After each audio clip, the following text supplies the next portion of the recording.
Hello, good morning সবাইকে। আজকে দেখো একটা সুন্দর সকাল। সুন্দর কেন বললাম?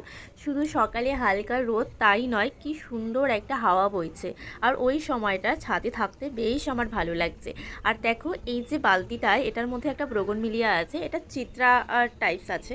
কারণ আমি ভেবেছিলাম গাছটায় বাই কালারের কাগজ ফুল হবে, কিন্তু দেখছি না একটা কালারই হয়েছে।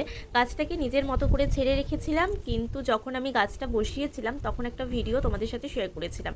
আর বেশ কয়েক মাস বাদেই কিন্তু দেখো গাছটা বেড়ে গিয়ে নিজের মতো করে ফুলও দিতে শুরু করে দিয়েছে। আর গাছটা এরকমই লম্বা হয়েছে যে ডালপালাগুলো কেমন নিচের দিকে নেমে যাচ্ছিল। তাই জন্য ভাবলাম এখন আর দেরি করলে এটা ঠিক হবে না, এটাকে এখন একটা কিছু দিয়ে সাপোর্ট দিতে হবে। তাই জন্য আমি একটা বাঁশের যে কঞ্চি হয় না, তাই দিয়ে আমি কিন্তু একটুখানি এটাকে স্ট্রেট রাখার চেষ্টা করছি। কারণ এর তো কাটিং করতেই হবে, কারণ এর মেইন ডালটা না অনেকটা লম্বা হয়ে গেছে। আর বেশি লম্বা হলে গাছটা অতটা ভালো লাগে না। ব্রোগনভিলিয়া একটু ছেটে রাখলে বেশি সুন্দর লাগে। আর ফুলগুলো দেখো কতটা বড় হয়েছে, আর কি ভালো লাগছে দেখো দেখতে।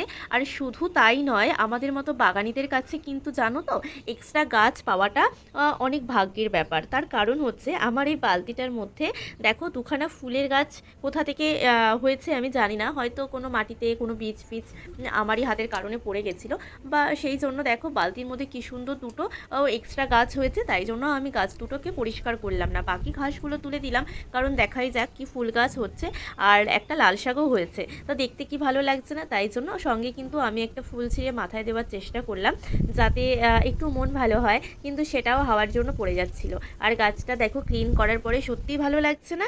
আর গাছটার দেখো ক্লিন করার পরে গাছটা কতটা লেন্থ শুধু দেখো, গাছ ভর্তি যেমন ফুল তেমনটাই কিন্তু বালতিটাও দেখো বালতির মধ্যে দিয়েছি, যাতে আমি আর 1 বছর গাছটা চেঞ্জ না করলেও সেটা ঠিকঠাকই থেকে যায়। আর গাছটা কীরকম ছিল শুধু সেটা একবার দেখো, কতটা অগোছালো, চারিদিকে ঘাস, ডালপালাগুলো নিচের দিকে নেমে যাচ্ছিল। কারণ একটু